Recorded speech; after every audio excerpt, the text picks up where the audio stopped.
Wrestling card collectors, welcome to another edition of, I'd like to call it WTCtv. I think it's what some people call it, or I call it that anyways. But today I have a very unique guest, very special guest. I think you guys might have seen this eBay listing for this Chris Jericho 1993 CMLL card going for $500,000, folks. And I have the seller right here, Brian Williams. How are you tonight, sir? Hey, how you doing, Tony? Thank you very much for having me. And it's a pleasure. I've been a big fan for almost 20 years. A big fan of what? A big fan of your content, your hard work. The checklist is a labor of love, sir. It really is. It is. And, I really thought I was a lone fish over a decade ago, and then I said, no, there's someone who's tracking these cards. I like this guy. Yeah, it's personal collection turned into some kind of a labor of love that became like this thing that even PSA and Beckett apparently are using to authenticate cards, which is flattering and I think needed in this hobby today, especially. Oh yeah, no doubt about it. Let's talk a little bit about your backgrounds like that. I mean, what is it? How did you get into cards? I mean, especially wrestling cards, I guess is that your main thing, wrestling cards? Well, hang on, let's sip the Zoe and then we could go. All right, I have a Truly instead, so. All right, I got the orange, we got the electrolytes, and most important, we got the Rocks facsimile. There you go. Ryback doesn't like that. Ryback wants all natural flavor. So after I sip the Zoe, I'll go to Ryback. So, yeah, your card collection and you in the hobby itself like that. Where'd you get started? All right, so Tony, I actually started super young, about 5-6 years old, riding my bike up to the corner store, getting 1990 Marvel cards, 1990 Pro Set, 91, searching for Brett Favre rookies, the Stadium Clubs, the Ultras. Of course. So I was mainly big football guy. And I'd say I was about 20. Well, one quick story I'll throw at you, how I knew I loved sports cards and was going good. I was 14 years old. It's 1998, Peyton Manning's rookie year. I was very fortunate enough to get the last table at a church card show, and it was actually the last month that they were doing it. So I paid $20 to the table. I make like close to $700. I sell Peyton. There's a old guy that comes. Not bad for a 14-year-old, right? So that's what I'm like. I'm in. I created a dice game, which was a hit. My dad collected. He has a lot of cologne, and when he moved on from his wicker shelf, three stories on it, I created a dice game that got hot at the church, and 50 cents a roll, and you win a card or whatever. So that's 14-year-old B. Williams. Moving on, about 21, 22 years old. I dove into the Rock, first of all. I found those for like $50, the Bumblebees. Mm-hmm. Actually sold one to David Peck, one of his first ones for, whatever. So I was hanging around with the David Pecks of the world and Rob England, great guys. And over the last 5 years, really got crazy with the flipping and just creating gems and upward trends like we do. Yeah. So what got you into? I see your Instagram page and a lot of wrestling on it. So is that your main thing now? Is wrestling? Yeah, Tony. Wrestling's my main thing. I did branch out to pop culture. I love the Snoop Dogg paninis. I'm ripping some of those boxes. I saw that. It's interesting stuff. Those are very fun. I think currently the highest graded is SGC 9, but I think they're very forgiving. I think if you sent those to Beckett, they'd be like 8.5s, 8s. And of course, PSA is pretty strict too, but I mainly stick with Beckett. And as far as the Jericho card goes, look for that card. I don't know about you. I want to hear some of your stories trying to find that card. For over 2 decades, I looked for that card, could never find it. I knew one existed. I actually seen one that's actually signed, Le Champion. Mm-hmm. And I see that there's 2 PSA 9s out there. No Beckett's, other than the 9.5. So I see it last year, it pops up, right? I think the guy wanted 1,500 or something. Got him down to 11. I'll tell you, it doesn't matter what I paid for it, but I paid a premium price, over $1,000 for it. Mm-hmm. Got it. I just knew just from the scans, I had that feeling, that gut in my stomach. Just like when the trivia moved, the 1997 trivia started. Mm-hmm. I used to get those for $30, $50 a pop. Told everybody on YouTube. I started last January, YouTube and Instagram. Told them to get them for $50, $100 a reach. They blew up. So I just had that same feeling with the Jericho card, obviously. Got it graded, and I sat on it for a while. It's like, it's one of those things where I just want to keep or sell for six figures pretty much. Okay. Yeah. So you're kind of like the Hogan card that's up there, that 82 Cosmos Hogan that the guy's got for 100 grand. And he's very blatant and clear about it in his listing, where he says, listen, if you want it more than me, there it is. Yeah, right. Here's the price. But your listing doesn't say that, or it's pretty much just like, here it is, and this is what I'm asking for it. That's kind of, yeah. I did take the free shipping. You know, it was $19.99 for shipping, which I thought, for a $500,000, this guy better fly first class and bring it to me, man. I say, hey, listen, if this card sells, I'm not shipping it. There ain't no doubt about it. So, yeah, and also, you know, Salty Slabs, with your little interview with him, it was funny, comical. I could see both sides of it. Yeah. But when you have people out there listing I don't know, you've probably seen it, for 100 grand, or maybe it's 199,000. I think it's just the regular duo cards, PSA 10, not autographed. Mm-hmm. So I'm seeing that person get over 20 watchers, and I'm like, this Jericho card, well, your Jericho card's already right now, it's averaging about four views an hour. It's got 103 watchers right now. It was crazy. It was up. So I listed that, Tony, with the intentions. It was funny. I'm like, I either keep this, don't show it, or I have fun with the hobby and try to get more people involved to find theirs and put them up. And I actually, when I edit the listing, I actually put at the bottom, I hope this encourages more of these to be found, but there will only be one. Yeah. Yeah. Which is funny, because somebody either on the Discord channel or somewhere, we talked about this before, somebody actually had opened packs. Had packs of that, and open packs, hit two Jerichos and one Vampiro. Out of one box? Out of three packs. Oh my God. Out of 3 packs they got. Do you know how many cards are in that set? It's going to be, I want to say it's a 60 some odd card set, maybe. Wow, that's good. Okay. I'll tell you exactly how many is in a second here, because I had this handy dandy thing I call WTC, and I use it all the time for stuff. Right. Yeah. It's 66 cards. 66. All right. Yeah. Which is funny too. There's also only one known to exist, an uncut sheet of that, by the way. Whoa, an uncut sheet. Which I have the image of. And the uncut sheet consists of 132 cards, which is all 66 cards twice. No shit. So you got 2 champions. I'll be damned. So it was released by Topps, publicly by Topps Archives years ago, and they claim it's the only one they have. Right. Okay. Makes sense. So I like to know where it's at to this day, but that was made known to me from, I think it was from Steve Temke. Let me know about that one. He sent me the image for that from the old Vintage Card Archives website. Oh, okay. Well, you know, it's funny, Tony. I was reading the Jericho comments, and you know, you got 3 or 4 people say, I got one. But I mean, you would think they would take a quick snap and list it. Sure. Or they, you know, they want to keep it. They don't care, or they have one buried someplace like that. But yeah, I was even tempted. Like I'm actually tempted to. Maybe I'll talk to you about it off air.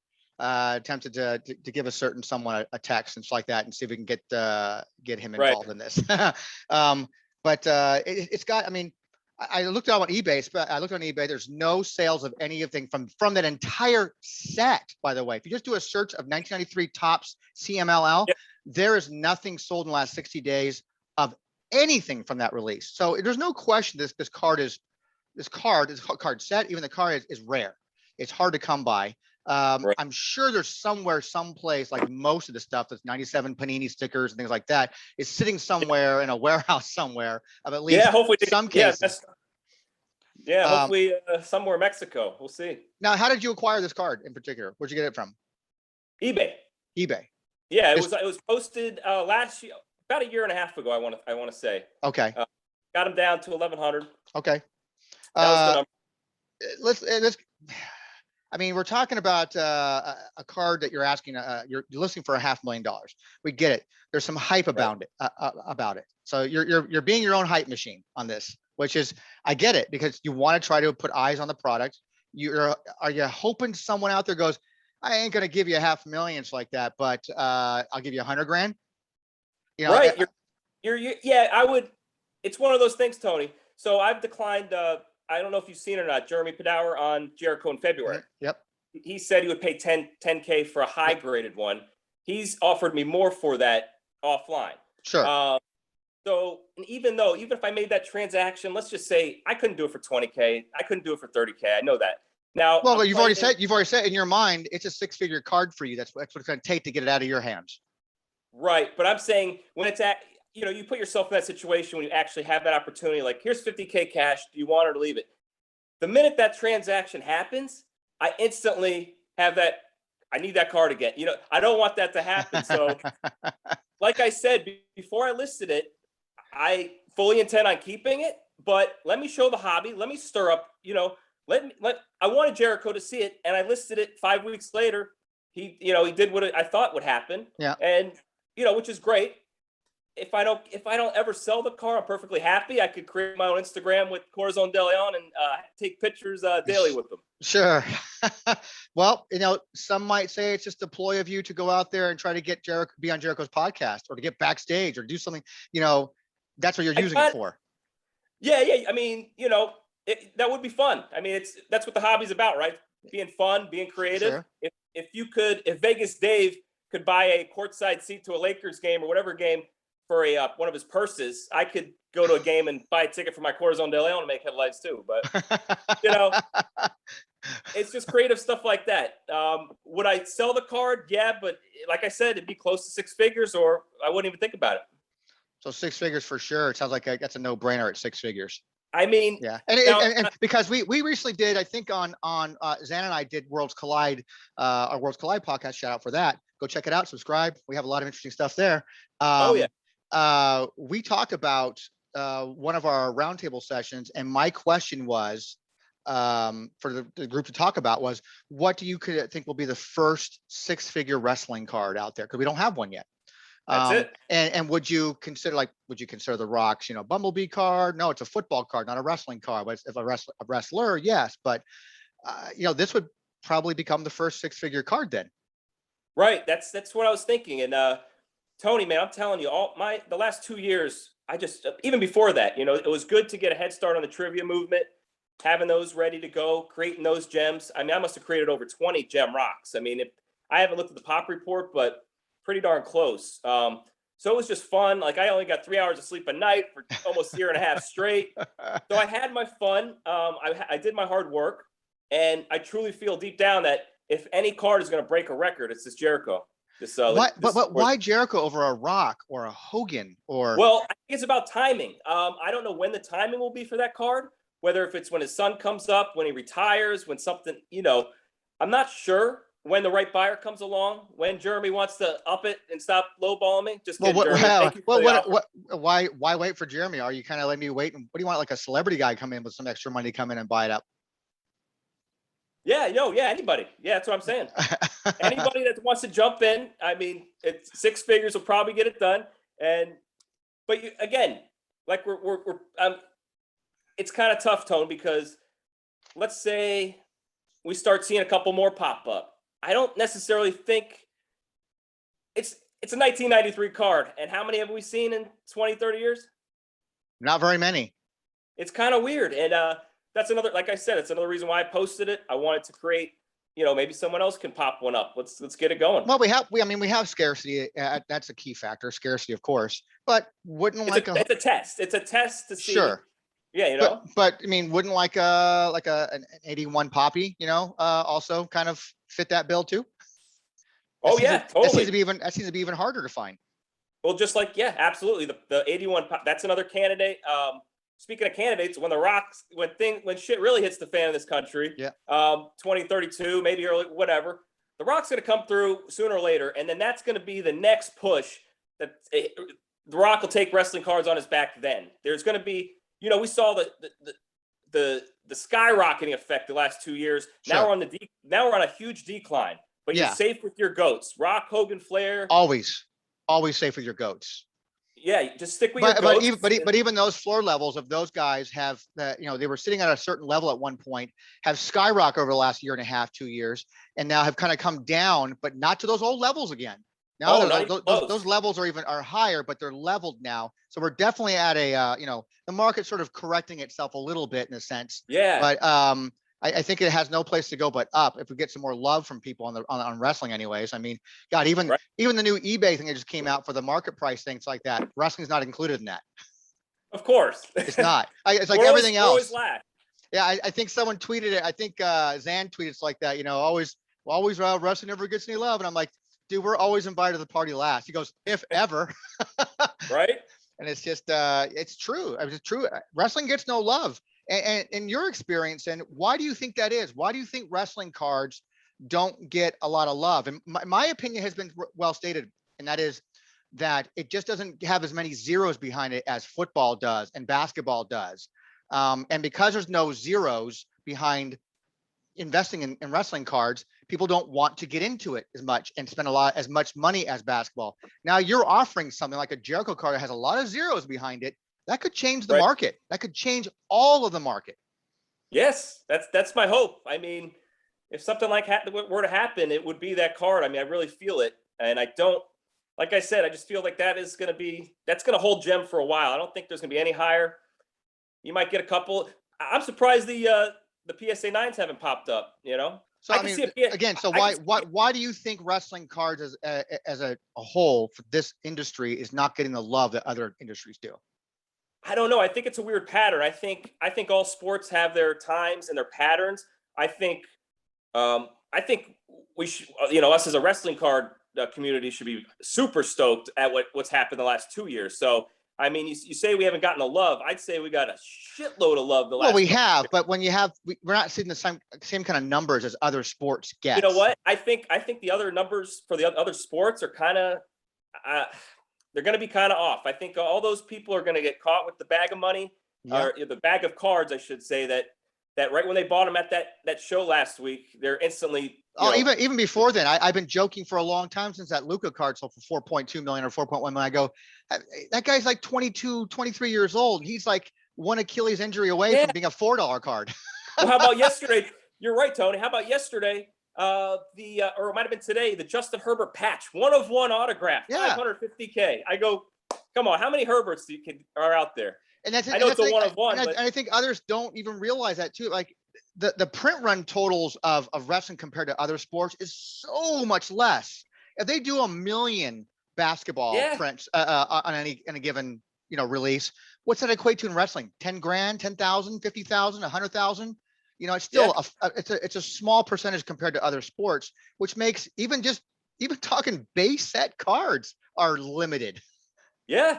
Comparatively speaking. In our favor, though. In the long term, I think it's definitely in our favor. Well, and what's long term for you? I asked that question once in a roundtable session. What's long term for you? Long term is probably 20 years.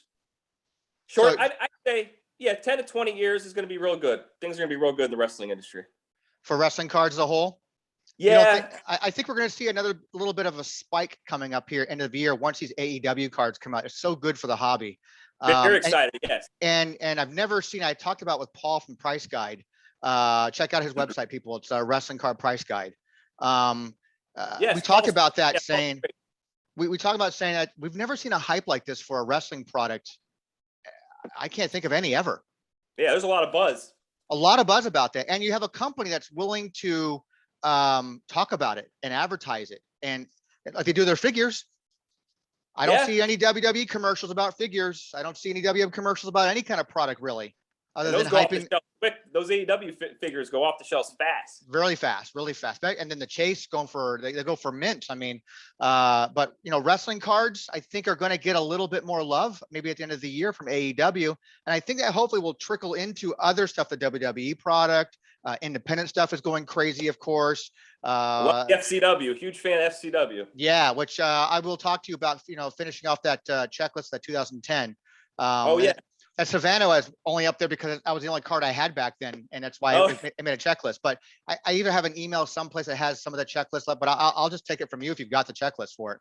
And I think I got to add, what's his name's got to be on it? I think it wasn't Skip Sheffield was even on there. He was even in that picture that I sent you. Yeah, I think he's in that. He's in the 2010 set with Savannah. Yeah. And isn't Heath Slater in that one too? Yeah, Heath Slater. Yeah. Which I've got a special offer for people come up in the WTC store. Oh, did I just drop something? I just dropped something. WTC store coming. Nice. I've got numbered to 50 of those FCW cards signed by him. Oh, wow. All from Heath. So those will be exclusive to the WTC store. Very cool. Then yeah, so I think AEW is going to be good for the industry. I think you're right. 10, 20 years. I don't know if it go. I hope it's sooner than that. Yeah, I hope it is, but time flies, brother. Time flies. Shit, if your Jericho card sells in the next 6 months to a year at that figure, I think that is a huge gateway, a huge door opened. Yeah, the forbidden door has been opened now in wrestling, and yeah, man. It's just it would be great to see that, and then which it's just strange that it'd be a nice little feather in Jericho's cap, say like I'm the guy who became six figure, not Rock, not Hogan. Dude, someone who reinvents himself like Jericho, who's been around for, he is just one of a kind. He's just a different animal, that guy. He really is a lion. I love working with that guy when we do shows and conventions. We don't do very many of them because he likes to make them special, but when we do, we have a lot of fun with that. I always notice too, by the way, when we're drinking together, he likes to drink that Grey Goose, man. But when I'm paying for it, it's a double shot. When he pays for it, it's a single shot. I don't know what the hell it is, but it's just I think it's interesting to see how that card does. It's definitely getting a lot of traction. We have a lot of naysayers out there who would like to say that you're kind of like overhyping this and being a hype machine on that. But there it is. There's the card right there, man. There it is, man. I think for those people who give me X amount of reasons why it's not worth 50K, I could come back and give you 10 more reasons why it is worth six figures. So to salty slabs, don't hate it. Create it. Yeah, that's right. Don't hate it, create it. So I love everybody here. So I'm not looking to I love everybody too. I'm sure I'll see him at Atlantic City at the National and give him a hug next year. You'll definitely see me. All right, I'll give you a hug too, man. Yeah, you'll see me. There's plotting and planning. We're plotting and planning. We got plans. Fun. We got plans. I think next year we need to make a splash, really pushing those wrestling cards out there to people and let them know that it's like you said earlier when we talked, it's gotten a big buzz and done very well over the last year and a half, but everything has across the board. Gary Vee spoke to someone earlier in the year, someone from eBay, and she had talked about, giving percentages like, tennis is up 2,000%, soccer's up 5,000%, these huge astronomical numbers. And then she said, oh, and Gary, your favorite, wrestling is up 500%. That's a big number, 500%. Yeah. When you're comparing to other sports, though, getting why they throw those in? Yeah. Well, that's all they talked about. They did, and that's it. They never talked about wrestling again. And that's what always seems to happen with wrestling is it gets lumped in with F1s and maybe a little bit of UFC or tennis, and then all of a sudden you start talking about baseball and basketball and football, and it's just like, wrestling, what was that? I don't remember that. No one ever talks about it again. And I just, I think we need more guys like you. We need more David Pecks. We need more Rob Englands. We need more people out there who are pushing these high-end cards but I believe in what you're doing. Let's put it out. I believe in what you're doing. I know there's naysayers out there who say, well, I think it's the wrong approach just like that. But I guess I can understand a little bit why they would say that. But most of it is almost kind of like, well, if I was putting that price tag up for a Cardinal rock or some other kind of rock, I could understand, but it is what it is. It's a 9.5 Corazon de Leon, and we ain't seen one. True, we ain't seen one. And the first, you're only as strong as the high grade that you have. So, we'll see who's. We'll talk in 5 years, 10 years, see how things are still going. Yeah, but in 5 years, 10 years, we could already have maybe a Hogan or a Rock hit six figure first. Wait, well, that any card. I'm a fan for anybody who gets that who starts that trend. You know what I'm saying? I mean, we don't have a PSA 10 on a Hogan 82 All-Stars. So, all it takes is just one. And if that does, that's unquestionably a six-figure card. Come on. That's it. Yep. Yeah. That'll do it. And then, of course, then it just all those guys sitting on 9s and 8s are just kind of going to be salivating because, like, that trickle down effect when people can't afford that one, I'll take that 10.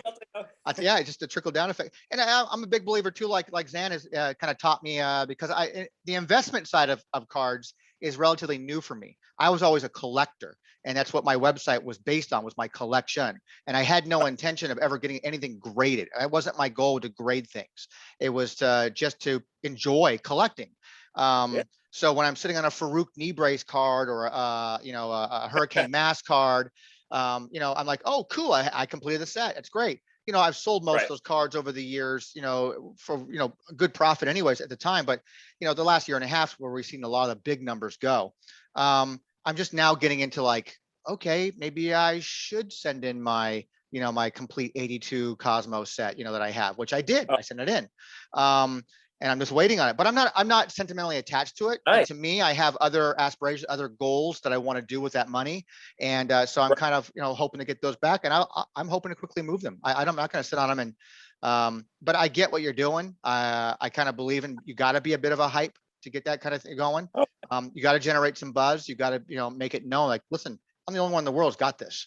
You find me someone else who's got a 9.5, find me someone's got a PSA 9, and put it up, and we'll talk. PSA 9 will go for 10K, and and we'll talk.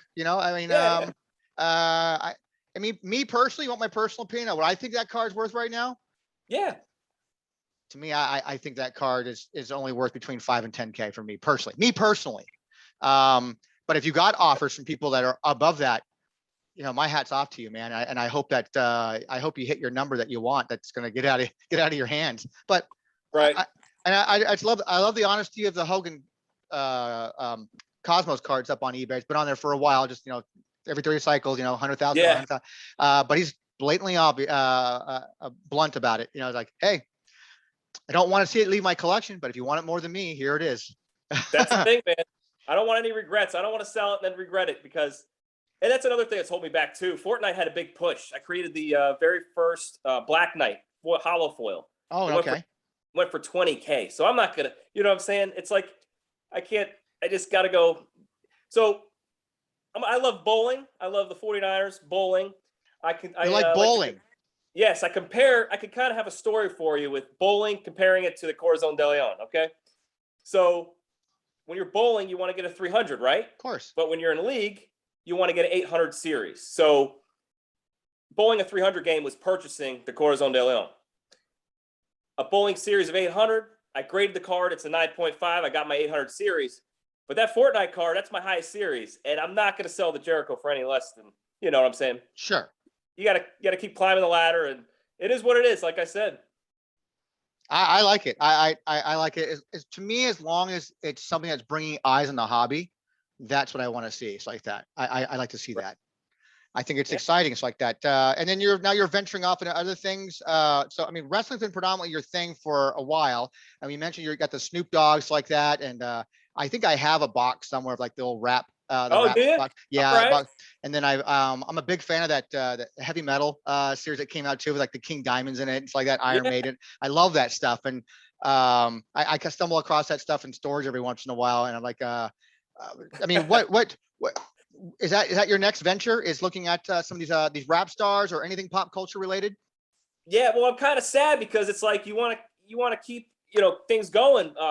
The last 2 years have been great, but like I said, it's kind of, you touch on Elon Musk. I like the Elon Musk 2009s. I like the Mars cards from 2021. I think there's gonna be some Mars headlines in a few years. He could pick up. You just kind of think, everything's been touched on, like you said. What's next? And I think it's the Snoops. I think when you create a top Snoop 9 or higher in BGS or PSA, it's going to be a monster, because those things are tough, Tony. There's about 3 Snoops per box, and a lot of cases you get a Snoop on the top card of the pack, and that foil really gives it a surface issue. So not only do you have to dodge centering, dimples, and this and that, you got to make sure it's not the top card on the pack. What about I've seen guys like trying to push Rocky, the Rocky cards. Those did very well. About 3 or 4 years ago, I bought like 20 of them for $1 a piece. The main one in the set, number one, and I got the highest graded BGS. It's a 9. With a lot of watchers on it, and I flipped a couple 8.5s, but that's I got the Rocky box over here actually. Nice. I got one more box. I'm keeping it sealed. Keeping it sealed. I remember seeing that at there's a show out in California called Frank and Son Collectible Show, and Okay, yeah, yeah. it's open every Wednesday, Saturday, and Sunday now. Oh man. Free parking, free admission. It used to be a 60,000 square foot warehouse. It moved finally after all these years. It moved into an old abandoned like Smart and Final or something like that. So it used to be in a warehouse with no AC. I was a vendor there for years. Oh my God. And then now it's in like an old, like I said, Smart and Final AC. A huge place. But I used to see those boxes like that. All it was just dump products. All it was, man. You could buy those Yeah. boxes for like $15, $10 a box. Jeez. Right. Just Yeah. like the 87. I love ripping some 87 tops. Trying to get those Hitmans are another tough car to get because you got to Sure. dodge centering and you got to dodge the gum. And the resin. Yep. Those What were do you do with yeah. Tony? Anything, huh? I got a question for you. Sure. One thing about the hobby, when you run out of things to, people to grade and this and that, and you got a sealed box of doom with one autograph per box. Yeah, look at that rock one, huh? Yeah, I mean, what do you do, man? I don't want to rip it right now. It's tough. You can't sell it either. You can't sell it either because there's one auto. I think you sit on it. You just sit on it because, like you said, in 2023, 2024, you never know, man. If the Rock decides he wants to go and has political aspirations, anything that has his picture on it is just going to go up. Yeah, that's key too. Yeah. Now you think that, well, I can't get rid of this Doom box because nobody wants it. I think I have a set of that somewhere. I actually have a set of it with some other character's autograph on it that I got in a trade deal once. I can't remember what it is. It's got a ding in the corner of the autograph card, but yeah, I mean, nobody wants that stuff. It was such a failure of a movie. God, but man, what a great card! At least I got one, man. I got one. There you go. See, that's a good card. It's a good card. Yeah, that's the only one where he signed Dwayne. Yep. And then because he's got his Scorpion King and the Mummy Returns one as well, so those are signed The Rock.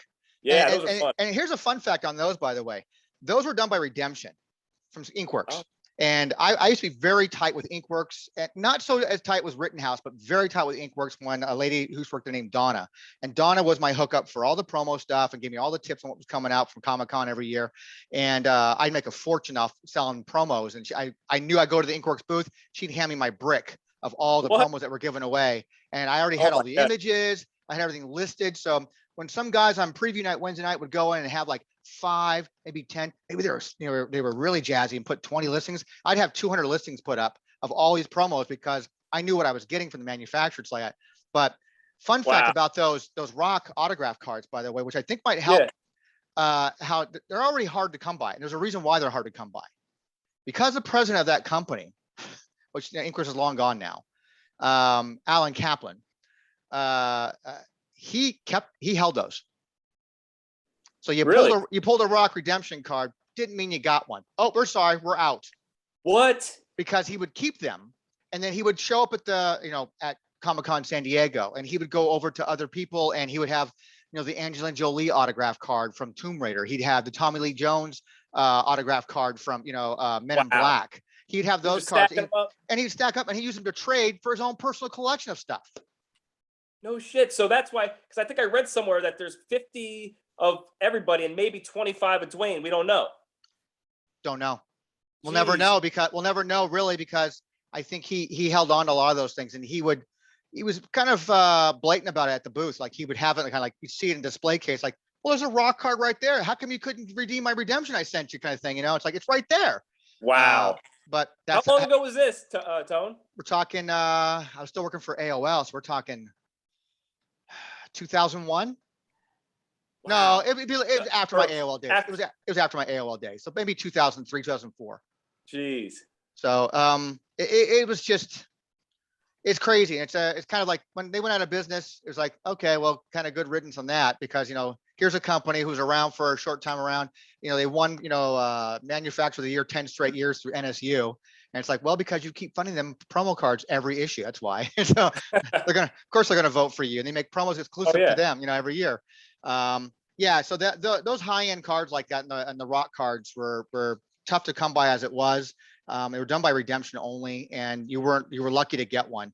If you sent your Rock Redemption, like, well, we'll send you a Brendan Fraser. We'll send you in what's her face, Velasquez, whatever that girl's name was, who played Anouk Cinnamon or whatever her name was. So he's like, thanks a lot. Yeah, thanks, man. My odds just went way down. So, but yeah, those are anything that has his image on it are going to go up, and I think that box will probably go up in value in your Right. 4 to 5 years. I think probably with no Yeah. guarantee. I mean, just for a shot. I mean, you can go out and buy Buffy season 1 autograph. I mean, Buffy season 1 box if you can find them. But there was no guarantees and autograph in those boxes.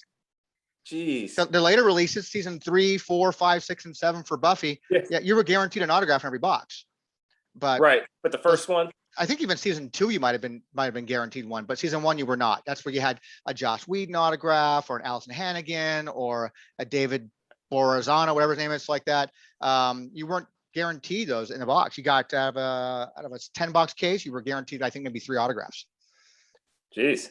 So it was, they're hard to come by. So stuff like that, you never know what's going to get in that Doom box, Yeah, you never know, man. Never know. What do you got? I mean, you want to share any tidbits on what you got coming up next, like you're looking into, like you're interested in?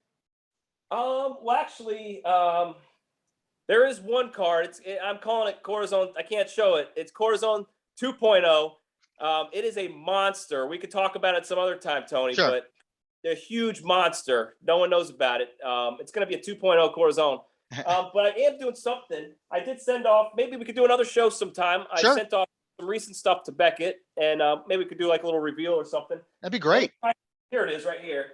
Oh, by the way, I'm having, Corazon de Leon. I'm still having fun with my one-of-one Rick Boog's rainbow collection. I still have fun. That's my boy. I love Rick Boogs. So my next little project here, we got the FCW little calendar. Yep, those are hot and rare. We got Naomi. We got it autographed by a few people. Sure. There's Naomi. Yep. I'm gonna rip open. We got Roman. We got a nice Leaki inscription. Let me try to find it here. Did you attended a lot of those events? I'm assuming then.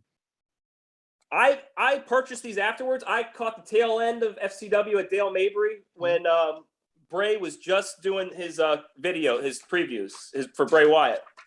So I met Bray the last couple of times. Here's Leaki. This is just a beautiful inscription. Oh, very nice. So I figured I'd cut that out, get it in a slab. But other than that, just trying to look for, I'm always looking for Hogan's. I'm slowing down big time. Like I said, we kind of ran out of everybody to grade other than Snoop. So I'm excited to see if I could get a mint Snoop. And here's something funny about that FCW cards, by the way. I'm not sure if you watched the interview I did with Heath Slater. No. Oh, so it's up on the channel. He was my first. I have a segment called Superstars of Wrestling Cards. So he was my first guy I interviewed, and it turns out he's a big card collector. Okay. And then after him I had Raven on, and then I had who else did I have on? I had Brian Clark, Adam Baum. So that was nice. I'll have Nash on. I'll have Nash on here pretty soon. And then I'm looking to get, I think I'm going to have Gail Kim on, and then hopefully Kurt Angle sometime by the end of the year. But funny thing about it, in the interview, if you watch it, he talked about how they didn't have any cards. They had no merch table for their stuff. So when they approached, and he heard that they were going to be making trading cards, him and Cardona, I believe, I think it was Cardona, I think that's what he said, they built, because one of them has carpenting skills, it's like that, carpentry skills, and they built the merchandise table and were all over the helping get those FCW cards off the ground. Wow. So that was we have a lot to thank with Heath Miller and those guys in that first year of 2010 set that came out.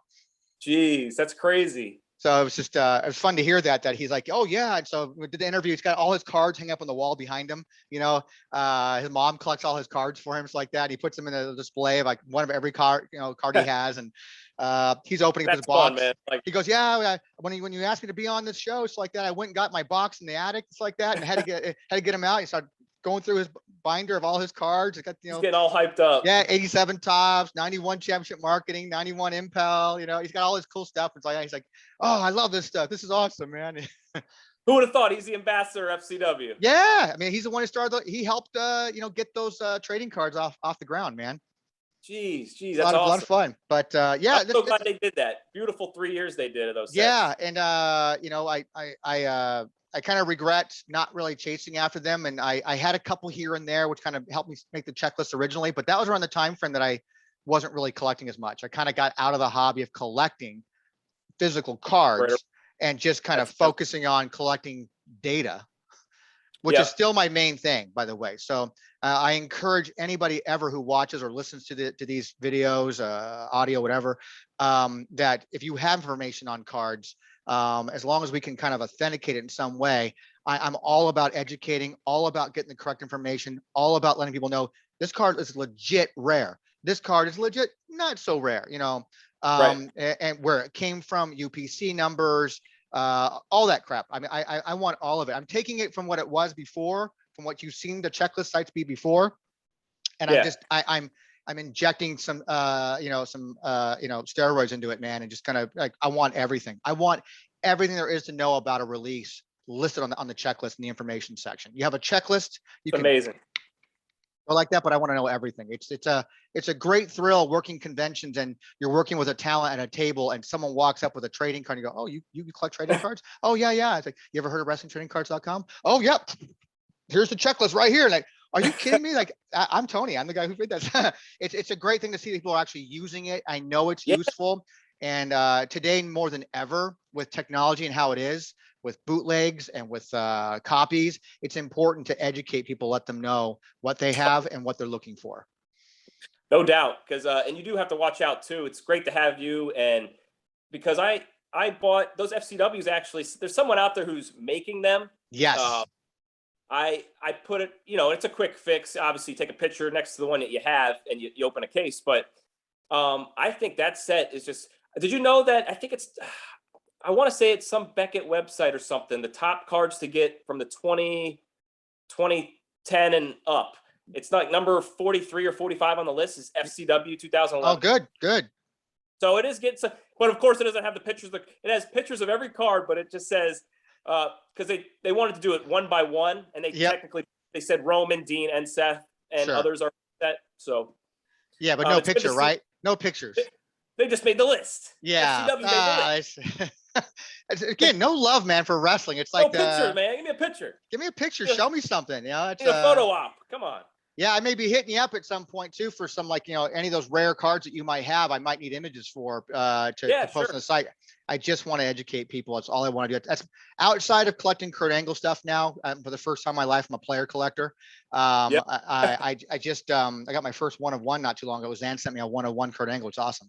I just you know, I'm all about just gathering information. I want to for new people who are getting in the hobby, I want them to kind of know what's going on.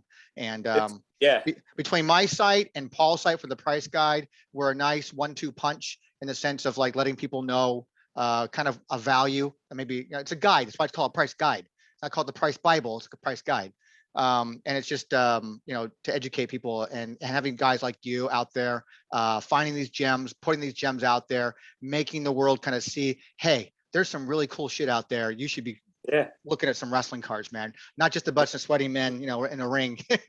You know, got to find the stuff, man. It's good stuff. But absolutely, brother. I appreciate you taking some time. I know we have the time difference here and stuff like that. I appreciate taking the time chatting with me. I'd love to have you on again when you get your next subs come back and maybe see what you got. Right. Absolutely. Thanks for having me, Tony. And thanks again for all you do. We're very fortunate to have you, and we'll keep this thing rolling, brother. Yeah, absolutely. Keep going, man. I know my wife's probably getting tired of it, but hey, yeah. That's love, man. I'm making her a fan. She had knew nothing about wrestling at all, and now I've got her addicted to that Top Slam app, and she's learning like she's a Becky Lynch collector. Never watched her wrestle in her life, but she's a Becky Lynch collector. Hey, real funny story to tell you. First date I took Mindy to was a signing 2013. Ric Flair and Charlotte's first appearance at FCW. She didn't wrestle a match.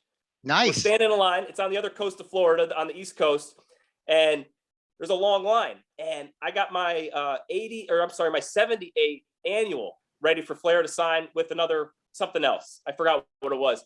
So we're standing in the line, and Mindy looks around at the line. She goes, that's Ric Flair? I'm like, that's Ric Flair. And she's like, why are all these people standing in line? He's not doing anything. I go, he doesn't have to do anything. He's a nature boy. He's a nature boy. and she's still with you. Yes. So you know that's love. Yeah, I feel you, brother. All right, man. I really appreciate your time, and everybody. Thanks, where can everybody follow you at? Where can they see all your wonderful stuff at? Yes.